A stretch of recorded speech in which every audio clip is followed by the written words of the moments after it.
प्रज्ञा Bihari news में आपका स्वागत है। आज है 2 फरवरी दिन गुरुवार। खबरों की ओर बढ़ने से पहले एक नजर सुर्खियों पर। बीते दिन पेश हुए बजट में ये प्रोडक्ट्स हुए सस्ते तो इन प्रोडक्ट्स के दामों में हुआ इजाफा। फर्जी निकला इंटरमीडिएट परीक्षा में मैथ का वायरल प्रश्न पत्र, जांच में जुटी पुलिस। बिहार में अब जमीन की खरीद बिक्री होगी महंगी। बिहार में मौसम का यू टर्न, तेज हवा के साथ बढ़ी कनकनी। भारत ने टी20 सीरीज पर 2-1 से किया कब्जा। गिल के तूफान के बाद गेंदबाजों ने बरपाया कहर। अब चलिए बढ़ते हैं बिहार के अब तक की 25 बड़ी खबरों की ओर विस्तार से। एसएससी ने 11,409 रिक्तियों के लिए भर्ती अधिसूचना जारी किया। स्टाफ सिलेक्शन कमीशन ने मल्टीटास्किंग स्टाफ और हवलदार के कुल मिलाकर 11,409 रिक्त पदों पर भर्ती के लिए रिक्रूटमेंट नोटिफिकेशन जारी किया है। इस पद के लिए अगर एजुकेशनल क्वालिफिकेशन की बात की जाए तो कैंडिडेट को किसी भी मान्यता प्राप्त शिक्षण संस्थान से 10वीं पास होना अनिवार्य है। ऑनलाइन अप्लाई करने की अंतिम तारीख 17 फरवरी 2023 तक है। इन पदों के लिए आवेदन करने के इच्छुक उम्मीदवार https://ssc.nic.in पर जाकर आवेदन कर सकते हैं। जानकारी के लिए बता दें कि इन पदों के लिए लिखित परीक्षा अप्रैल 2023 में आयोजित की जाएगी। वहीं इसमें आवेदन करने के लिए एज लिमिट 18 से 25 साल निर्धारित की गई है। अधिक जानकारी पाने के लिए आप एसएससी की आधिकारिक वेबसाइट पर जाकर देख सकते हैं। बीते दिन पेश हुए बजट में ये प्रोडक्ट्स हुए सस्ते तो इन प्रोडक्ट्स के दामों में हुआ इजाफा। बीते दिन 11 बजे देश का 75वां बजट वित्त मंत्री निर्मला सीतारमण के द्वारा पेश किया गया। बता दें कि बजट में इस बार कई प्रोडक्ट्स के दामों में वृद्धि की गई है तो कई प्रोडक्ट्स के दामों में गिरावट भी की गई है। बता दें कि जिन प्रोडक्ट्स को सस्ता किया गया है उनमें पिकन नट्स, एक्वाटिक फिश की मैन्युफैक्चरिंग के लिए फिश मील, मोबाइल फोन, खिलौना, mobile camera, lash, electric vehicle, cycle, artificial diamond jewellery, biogas, lithium cells, LED TV, crude glycerine, heat coil, cleaning agent, biogas से जुड़ी चीजें शामिल है। वहीं जिन प्रोडक्ट्स को महंगा किया गया है उनमें खास तरह की सिगरेट, पीतल, छाते, विदेशी किचन चिमनी, सोना, प्लैटिनम, कपड़े, विदेशी खिलौने, इंपोर्टेड चांदी के सामान, कंपाउंडेड रबर शामिल है। मालूम हो कि वर्तमान में जीएसटी के टैक्स स्लैब में 4 दरें 5, 12, 18 और 28% पर है। बिहारी पर्यटन में आज हम बात करेंगे 52 कोठी तिरपन द्वार के बारे में। नवादा जिले का एक ऐतिहासिक स्थल 52 कोठी तिरपन द्वार है जो कि एक राजमहल है। नवादा जिले के पकड़ी बड़ौवा प्रखंड के बुधौली पंचायत के बुधौली गांव में स्थित यह राजमहल काफी प्राचीन स्थान है। बता दें कि शिक्षा और धर्म के महत्वपूर्ण केंद्र के रूप में यह जिले में अपनी खास पहचान रखता है। इस मठ के अंदर अरबों रुपयों की बहुमूल्य अष्ट धातु की प्रतिमाएं रखी हुई है। इनमें भगवान विष्णु, सीता, राम, शंकर आदि की प्रतिमाएं हैं। इस मठ में देश के प्रथम राष्ट्रपति डॉक्टर राजेंद्र प्रसाद, महात्मा गांधी, अब्दुल गफ्फार खान सरीखे बड़े महापुरुषों का आगमन हुआ है। डॉक्टर सूर्य प्रकाश पुरी के समय में मगध विश्वविद्यालय के लिए 250 एकड़ जमीन दान में दी गई। इसी जमीन पर आज भी विश्वविद्यालय संचालित है। यह पर्यटन स्थल इतिहास में बहुत महत्व रखता है। यहाँ आकर आप इस राजमहल में घूम सकते हैं। सरकारी स्कूल के बच्चों को अप्रैल माह तक मिलेंगी किताबें। स्कूली बच्चों को अप्रैल महीने तक किताबें दी जा सके इसलिए राज्य सरकार तैयारी में जुट गई है। शिक्षा विभाग क्लास 1 से 8वीं तक के 2.25 करोड़ बच्चों को पाठ्य पुस्तक उपलब्ध करवाने की तैयारी में लग गया है। बता दें कि 1 से 8वीं तक के बच्चों को किताब सरकार पूरे 4 वर्ष बाद उपलब्ध करवाने जा रही है। बीते 4 वर्षों तक स्कूली बच्चों को किताब खरीदने के लिए सरकार द्वारा पैसे दिए जा रहे थे, लेकिन बार बार इस मामले में गड़बड़ी रिपोर्ट पाए गए। इसलिए अब विभाग द्वारा पैसे देने की जगह पर फिर से किताबें ही देने का फैसला लिया गया है। बिहार में अब जमीन की खरीद बिक्री होगी महंगी। बिहार राज्य के सभी जिला मूल्यांकन समितियों के द्वारा जमीन के मिनिमम वैल्यू रेट यानी कि एमवीआर में बदलाव करने को लेकर मद्य निषेध एवं निबंधन विभाग को एक प्रस्ताव भेजा गया है, जिसकी समीक्षा विभागीय अधिकारी अभी जुटे हैं। वहीं विभाग के द्वारा समीक्षा किए जाने के बाद इस प्रस्ताव को राज्य सरकार के पास भेजा जाएगा और उसके बाद सरकार के द्वारा मंजूरी दिए जाने के बाद ही इस संशोधित एमवीआर को लागू किया जाएगा। बता दें कि इस संशोधित एमवीआर को 1 अप्रैल 2023 तक लागू किया जा सकता है। आपकी जानकारी के लिए बता दें कि एमवीआर जमीन का वह न्यूनतम मूल्य होता है जिसके आधार पर खरीद बिक्री पर रजिस्ट्री शुल्क वसूल की जाती है। मालूम हो कि आखिरी बार एमवीआर में बढ़ोतरी वर्ष 2016 में हुई थी, जिसके बाद अब इसमें बदलाव करने का प्रस्ताव दिया गया है। फर्जी निकला इंटरमीडिएट परीक्षा में मैथ का वायरल प्रश्न पत्र, जांच में जुटी पुलिस। बिहार में इंटर के परीक्षा की शुरुआत बीते दिन से हो गई है। कई जिलों में परीक्षा के शुरू होते ही पेपर के लीक होने की सूचना मिली थी। मैथ का प्रश्न पत्र कई व्हाट्सएप ग्रुप में वायरल भी हो रहा था। इसकी सूचना मिलते ही प्रशासन अलर्ट हो गया। जैसे ही परीक्षा समाप्त हुई वैसे ही व्हाट्सएप ग्रुप में वायरल प्रश्न पत्र की जांच की गई। जांच में यह पता चला कि जमुई में वायरल हो रहा यह प्रश्न पत्र फर्जी है। ऐसा बताया जा रहा है कि अफवाह फैलाने वालों के विरुद्ध पुलिस कार्रवाई भी करेगी। इस मामले को लेकर नवादा में कुछ लोगों को हिरासत में भी लिया गया है और पुलिस उनसे पूछताछ भी कर रही है।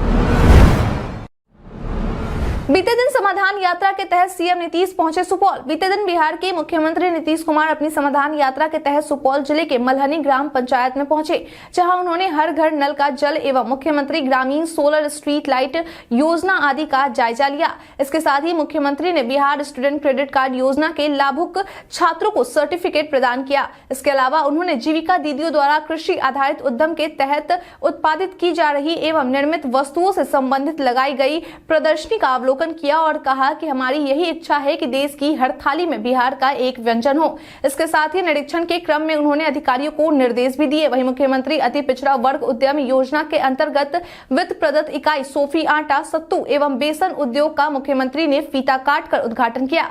इस दौरान उनके साथ बिहार के शिक्षा मंत्री चंद्रशेखर, सूचना एवं जनसंपर्क मंत्री संजय झा, वित्त मंत्री विजय चौधरी, विजेंद्र यादव एवं कई आला अधिकारी मौजूद रहे। बिहारी पहचान में आज हम बात करेंगे रोहिणी भाटे के बारे में। रोहिणी भाटे भारत की सबसे वरिष्ठ कथक नृत्य प्रतिपादिका थी और भारतीय शास्त्रीय नृत्य कलाकार, शिक्षक, लेखक, शोधकर्ता के रूप में विकसित हुए। रोहिणी ने जयपुर और लखनऊ घरानों से कथक सीखा। उन्होंने नृत्य रचनाओं का एक बड़ा कोष बनाया, जहां उन्होंने अभिनय के लिए एक विश्लेषणात्मक और नवीन दृष्टिकोण लागू किया। हिंदुस्तानी शास्त्रीय संगीत में अपने ज्ञान के कारण उन्होंने अक्सर अपनी नृत्य रचनाओं के लिए संगीत तैयार किया। समीक्षक सुनील कोठारी के अनुसार विजय मेहता द्वारा निर्देशित शकुंतला के लिए उनकी कोरियोग्राफी उल्लेखनीय है। अपने करियर के दौरान इन्हें कई पुरस्कारों से सम्मानित किया गया, जिसमें 1977 में राज्य सरकार का महाराष्ट्र राज्य पुरस्कार, 1979 में संगीत नाटक अकादमी पुरस्कार, 1990 में महाराष्ट्र गौरव पुरस्कार, 2001 में कालिदास सम्मान, 2006 में संगीत नाटक अकादमी फेलोशिप और 2007 में संगीत नाटक अकादमी रत्न पुरस्कार नई दिल्ली से सम्मानित किया गया। बिहार के प्रवासी मजदूरों को अब मिलेंगे इतने दुर्घटना अनुदान राशि। बिहार के वैसे असंगठित क्षेत्र के कामगार जो देश विदेश में काम करते हैं, उनके लिए बिहार सरकार के द्वारा बिहार राज्य प्रवासी मजदूर अनुदान योजना शुरू की गई थी। बता दें कि इस अनुदान योजना के तहत अब मजदूरों के दुर्घटना के कारण मृत्यु व आंशिक अपंगता एवं अस्थायी अपंगता होने पर अनुदान के रूप में दी जाने वाली 1 लाख की राशि को बढ़ाकर 2 लाख रुपए कर दिया जाएगा। बता दें कि लाभुकों को यह राशि मई महीने के बाद से दी जाएगी। इसके लिए विभाग की ओर से पूरी तैयारी कर ली गई है। मालूम हो कि इस अनुदान राशि को पाने के लिए लाभुकों को ऑनलाइन या ऑफलाइन तरीके से आवेदन करना होगा, जिसके बाद अनुदान की राशि लाभुकों के खाते में सरकार की ओर से 21 दिनों के भीतर दे दी जाएगी। अब इतने रुपए तक के इनकम पर कोई टैक्स नहीं। बीते दिन वित्त मंत्री निर्मला सीतारमण के द्वारा बजट पेश किया गया, जिसमें टैक्स स्लैब में बदलाव भी किया गया है। मालूम हो कि टैक्स स्लैब में पिछले वर्ष कोई बदलाव नहीं किया गया था, लेकिन इस बार इसमें बदलाव करते हुए लोगों को राहत देने की कोशिश की गई है। बता दें कि अब 7 लाख के इनकम तक लोगों को कोई टैक्स नहीं देना होगा। पहले इसकी सीमा 5 लाख रुपए तक की थी। वहीं 0 से 3 लाख तक पर भी कोई टैक्स नहीं देना होगा। इसके अलावा 3 से 6 लाख रुपए तक की आय पर 5%, 6 से 9 लाख रुपए तक की आय पर 19% और 9 से 12 लाख तक की आय पर 15% तक का टैक्स सरकार को देना होगा। मालूम हो कि वैसे व्यक्ति जो 9 लाख रुपए कमाते हैं, उन्हें टैक्स के रूप में केवल 45,000 रुपए देने होंगे। समाज कल्याण विभाग में जुलाई तक होगी बम्पर भर्ती। थानों में महिला के लिए अनुकूल वातावरण का निर्माण किया जा सके, परामर्श और प्राथमिकी दर्ज करवाने में महिलाओं और किशोरियों को सहयोग दिया जा सके, इसके लिए जल्द ही समाज कल्याण विभाग में बम्पर बहाली होने वाली है। बता दें कि समाज कल्याण विभाग के मुताबिक जुलाई तक बिहार के 210 सर्कल थानों में महिला परामर्शियों की नियुक्ति की जाएगी। इसके लिए पटना जिला के 23 थानों में महिला कोषांग की स्थापना भी कर दी गई है, जहाँ 1 परामर्शी और 2 वरीय परामर्शी की नियुक्ति की जाएगी। जानकारी के लिए बता दें कि महिला परामर्शियों की नियुक्ति करने को लेकर अब तक आवेदन की प्रक्रिया पूरी कर ली गई है और अब अधिकारियों को सभी आवेदनों की स्क्रूटनी करने में लगाया गया है। बिहार के 25 जिलों में एडीटीओ की पोस्टिंग। परिवहन विभाग के द्वारा अधिसूचना जारी कर जानकारी दी गई है कि बिहार के 25 जिलों में परिवहन सेवा के कुल 29 अपर जिला परिवहन पदाधिकारी का पदस्थापित किया गया है। बता दें कि इस लिस्ट में जिन 29 अपर जिला परिवहन पदाधिकारी के नाम शामिल है उनमें सलील प्रशांत, स्नेहा अग्रवाल, प्रतीक कुमार, विवेकानंद मिश्रा, जिशान अहमद, दिव्य प्रकाश, करिश्मा सिंह, शारदा नंदन राजू, आलोक राज सिंह, ऋषभ आनंद, सौरभ कुमार, बेबी कुमारी, रुचि प्रिय, राजू कुमार, गौरव लाल, निशा राज, चांदनी श्रीकृष्ण, साक्षी प्रिय, पिंकू कुमार, पल्लवी कुमारी, यशी गुप्ता, अमर ज्योति, जितेंद्र कुमार, अमित कुमार, वसुंधरा प्रियदर्शनी, सोनम कुमारी, अजय कुमार हांसदा और आकाश का नाम शामिल है। नमस्कार दोस्तों, आगे बढ़ने से पहले मैं आपको एक भरोसेमंद गेमिंग ब्रांड लोटस 365 के बारे में बताना चाहती हूं, जिसके ब्रांड एम्बेसडर काजल अग्रवाल, नवाजुद्दीन सिद्दीकी, उर्वशी रौतेला है। लोटस 365 सबसे पुरानी गेमिंग कंपनियों में से एक है जो भारत में 2015 से एक्टिव है। यहाँ आपको क्रिकेट, फुटबॉल, टेनिस से जुड़े अपडेट मिलते हैं। यहाँ आप 1000 प्लस लाइव गेम खेल सकते हैं और अद्भुत पुरस्कार जीत सकते हैं। यहाँ लाइव क्रिकेट, फुटबॉल मैच की भविष्यवाणी कर दैनिक विजेता बन सकते हैं। लोटस 365 से आप जीतने वाली राशि को तत्काल अपने खाते में ट्रांसफर कर सकते हैं या लाइव मैच भी देख सकते हैं। यहाँ आपको बेस्ट ऑफर और प्रमोशन भी मिलता है। साथ ही इसमें अच्छी बात यह है कि 7121 कस्टमर सपोर्ट है। तो आप इंतजार किस बात का कर रहे हैं? अभी खेले और iPhone 13, royal Enfield, Samsung Galaxy S22 ultra जैसे रोमांचक उपहारों के साथ बोनस ऑफर का लाभ उठाए। इसका लिंक डिस्क्रिप्शन बॉक्स में दिया हुआ है। इस तरह के खेल में फाइनेंशियल रिस्क होता है, आप इसके आदी हो सकते हैं, इसलिए आप इसे अपनी जिम्मेदारी पर खेलें। निगरानी विभाग ने ग्राम कचहरी सचिव को रिश्वत लेते पकड़ा। निगरानी विभाग की टीम के द्वारा बीते दिन बुधवार को बिहार के आरा में भोजपुर जिला के जगदीशपुर से ग्राम कचहरी के सचिव मंतोष कुमार को घूस लेते रंगे हाथ पकड़ लिया, जिसके बाद विभाग की टीम के द्वारा उसे गिरफ्तार कर पटना विशेष न्यायालय में प्रस्तुत करने के लिए लाया गया है। बता दें कि निगरानी विभाग की टीम को शिकायत मिली थी कि मोटेशन करवाने को लेकर ग्राम कचहरी के सचिव मंतोष कुमार के द्वारा 10,000 की घूस मांगी जा रही है, जिसके बाद विभाग के द्वारा इस मामले का सत्यापन किया गया और मंतोष कुमार की गिरफ्तारी सुनिश्चित की गई। आपकी जानकारी के लिए बता दें कि जीरो टॉलरेंस नीति के तहत निर्माण विभाग, विशेष निगरानी विभाग और आर्थिक अपराध इकाई के द्वारा भ्रष्ट अधिकारियों, कर्मचारियों के खिलाफ अभियान चलाकर गिरफ्तारी सुनिश्चित की जा रही है। सरकारी इंजीनियरिंग कॉलेज के छात्रों को मिला लाखों का पैकेज। बीते 10 दिनों में बिहार के सरकारी इंजीनियरिंग कॉलेज और पॉलिटेक्निक कॉलेज के छात्रों को प्लेसमेंट मिला है। बता दें कि 10 दिनों में कंपनियों ने 253 छात्रों को प्लेस किया है, जिनमें से अब तक कुल 105 उम्मीदवार ऐसे हैं जिन्हें जॉब ऑफर दिए जा चुके हैं। वहीं बचे 148 उम्मीदवारों को 7 दिनों के अंदर जॉब ऑफर दिए जाएंगे। बता दें कि इन सभी प्लेस किए गए छात्रों की सालाना सैलरी 5.28 लाख से 1.72 लाख रुपए तक की है। जिन कंपनियों के द्वारा इन छात्रों को प्लेस किया गया है उनमें HCL technologies, Dhoot transmission limited, Yokohama, Hitachi स्टेनो power system, hitech next, Hike education, Aviatron aerospace और इनमोवेडो टेक्नोलॉजी शामिल है। छात्रों को प्लेसमेंट मिलने पर विज्ञान एवं प्रौद्योगिकी मंत्री सुमित कुमार सिंह ने सभी छात्रों को बधाई दी है। बिहार में मौसम का यूटर्न, तेज हवा के साथ बढ़ी कनकनी। बिहार की राजधानी पटना सहित प्रदेश के कई जिलों में मौसम लगातार बदल रहा है। वातावरण में तेज पछुआ हवा का प्रभाव है। कनकनी के साथ अचानक ठंड बढ़ गई है। मौसम में हुए इस बदलाव को ठंड के सेकेंड वेव से जोड़कर देखा जा रहा है। कई इलाकों में मौसम पूरी तरह शुष्क बना हुआ है। मौसम विभाग ने बताया है कि राज्य के उत्तरी इलाकों में कोहरे का कहर अब भी जारी रहेगा। IMD और पटना मौसम विज्ञान केंद्र की ओर से मिले ताजा अपडेट के मुताबिक बिहार में तेज पछुआ हवा का प्रवाह अगले 2 दिनों तक जारी रहेगा, जिसकी रफ्तार 20 से 25 किलोमीटर प्रति घंटे तक रह सकती है। हालांकि मौसम विभाग के द्वारा अनुमान यह भी लगाया जा रहा है कि 3 या 4 फरवरी से तापमान में वृद्धि हो सकती है। इसके बाद मौसम सामान्य हो सकता है। पटना हाईकोर्ट में इस कारण से सभी DM और जिला जज हुए उपस्थित। पटना हाईकोर्ट के जस्टिस अहसाउद्दीन अमानुल्लाह की खंडपीठ के द्वारा राज्य की निचली अदालतों में वकीलों के बैठने और कार्य करने की व्यवस्था एवं अन्य बुनियादी सुविधाएं उपलब्ध नहीं होने के मामले पर वरीय अधिवक्ता रामाकांत शर्मा की लोकहित याचिका पर सुनवाई की गई।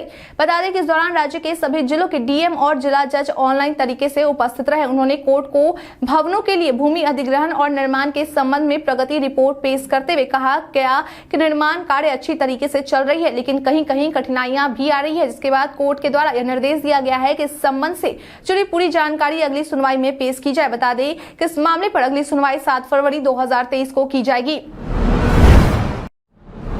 बजट पर सीएम नीतीश और डिप्टी सीएम की प्रतिक्रिया आई सामने। बीते दिन बुधवार को बजट पेश किया गया, जिसके बाद इस बजट को लेकर बिहार के मुख्यमंत्री नीतीश कुमार के द्वारा अपनी पहली प्रतिक्रिया दी गई। उन्होंने पत्रकारों से बातचीत करते हुए कहा कि हम हर बार बजट देखते हैं, लेकिन इस बार अपनी समाधान यात्रा की वजह से नहीं देख पाए हैं।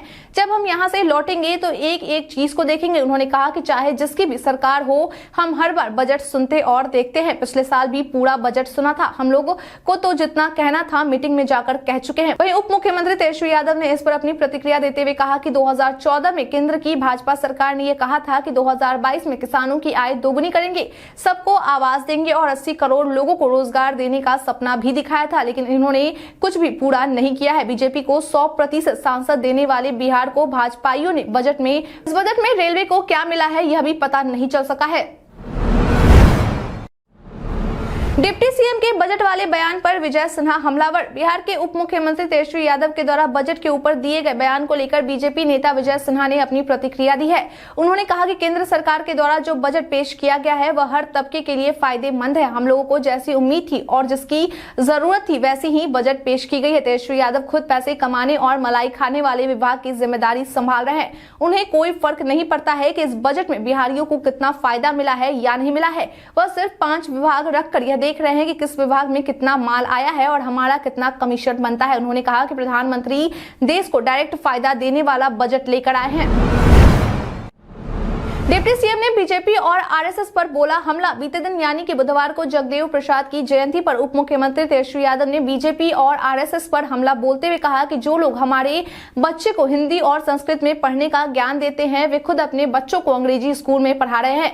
उन्होंने कहा कि हिंदू, गौ और राम पर ज्ञान देने वालों से कोई सर्टिफिकेट नहीं चाहिए। आरएसएस और बीजेपी के द्वारा हिंदू धर्म को सबसे ज्यादा बदनाम किया गया है। ये सभी समाजवादी और क्षेत्रीय दलों को समाप्त करना चाहते हैं। इसके साथ ही तेजस्वी यादव ने यह भी कहा कि कुछ महीने में जाति आधारित गणना की रिपोर्ट सामने आ जाएगी और सरकार ने जो 10 लाख रोजगार देने का वादा किया है उस वादे को भी जरूर पूरा करेगी।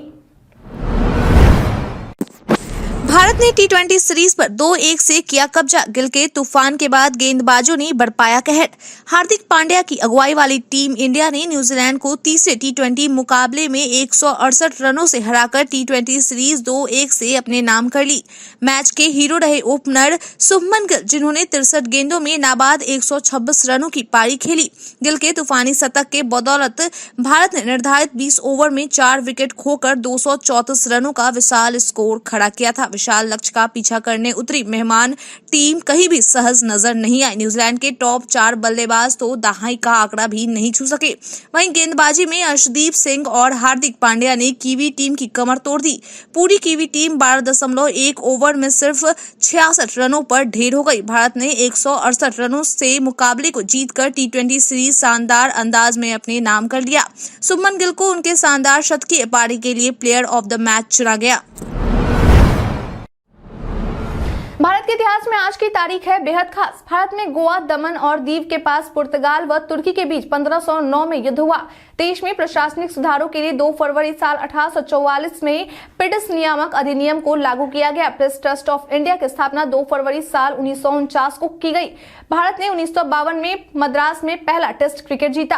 अखिल भारतीय खादी और ग्रामोद्योग बोर्ड का गठन 1953 में किया गया। पाकिस्तान ने कश्मीर समझौते के लिए 1967 में एक महत्वपूर्ण प्रस्ताव पेश किया।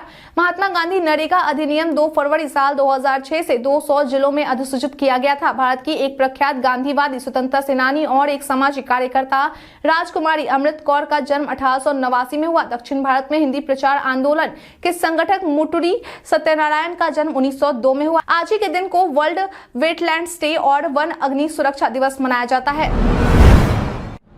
बालाघाट में आज हम बात करेंगे एमएसएमई उद्यम के बारे में। सोशल मीडिया पर कई सूचनाएं वायरल होती है, लेकिन सभी सच हो ये जरूरी नहीं है। इसी कड़ी में आज हम बात करेंगे एमएसएमई उद्यम के बारे में। दरअसल पीआईबी ने अपने एक ट्वीट में लिखा है कि e-उद्योग-आधार.org वेबसाइट द्वारा एमएसएमई उद्यम के लिए पंजीकरण करवाने का दावा किया जा रहा है और प्रमाण पत्र प्रिंट करने के लिए 2700 रुपए की मांग की जा रही है। पीआईबी ने अपने ट्वीट में आगे लिखा है कि यह वेबसाइट फर्जी है। उद्यम पंजीकरण के लिए आधिकारिक वेबसाइट उद्यम registration.gov.in है। दुनिया के टॉप 10 अमीरों की सूची में अडानी को अंबानी ने पछाड़ा। बीते दिन दुनिया के 10 टॉप अमीरों की सूची में मुकेश अंबानी ने गौतम अडानी को पीछे छोड़ दिया है। बताया जा रहा है कि ऐसा गौतम अडानी के शेयरों में आई गिरावट के कारण हुआ है।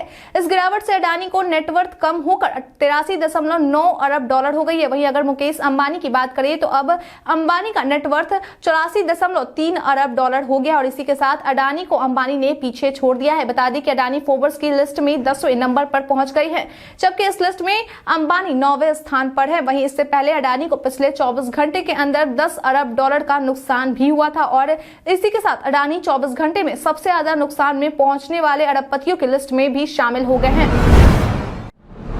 1000 करोड़ का आंकड़ा छूने के लिए पठान के सामने आई मुश्किल।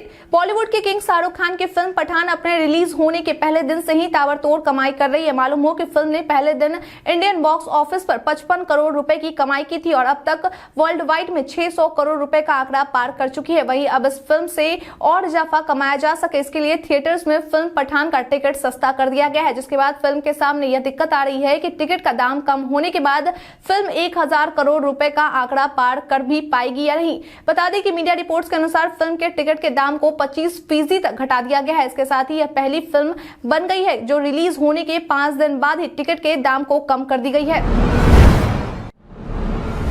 व्हाट्सएप पर अब खुलकर लिखिए अपनी बात। इंस्टेंट मैसेजिंग ऐप व्हाट्सएप में जल्द ग्रुप्स में लोगों को कुछ नया देखने को मिल सकता है। दरअसल कंपनी ग्रुप्स में सब्जेक्ट और डिस्क्रिप्शन के वर्ड अकाउंट को बढ़ाने पर काम कर रही है, यानी अब ग्रुप एडमिन या मेंबर्स बेहतर तरीके से ग्रुप का डिस्क्रिप्शन और सब्जेक्ट लिख पाएंगे। नए अपडेट के बाद यूजर्स ग्रुप के सब्जेक्ट को 25 कैरेक्टर के बजाय 100 कैरेक्टर तक लिख पाएंगे, जबकि ग्रुप का डिस्क्रिप्शन 512 से बढ़कर कंपनी 2048 कैरेक्टर करने वाली है। कंपनी के इस कदम से यूजर्स ग्रुप डिस्क्रिप्शन में महत्वपूर्ण जानकारियां ऐड कर पाएंगे और बेहतर तरीके से चीजों को लिख पाएंगे। फिलहाल इस फीचर पर काम जारी है, जो आने वाले समय में यूजर्स के लिए लाइव किया जाएगा।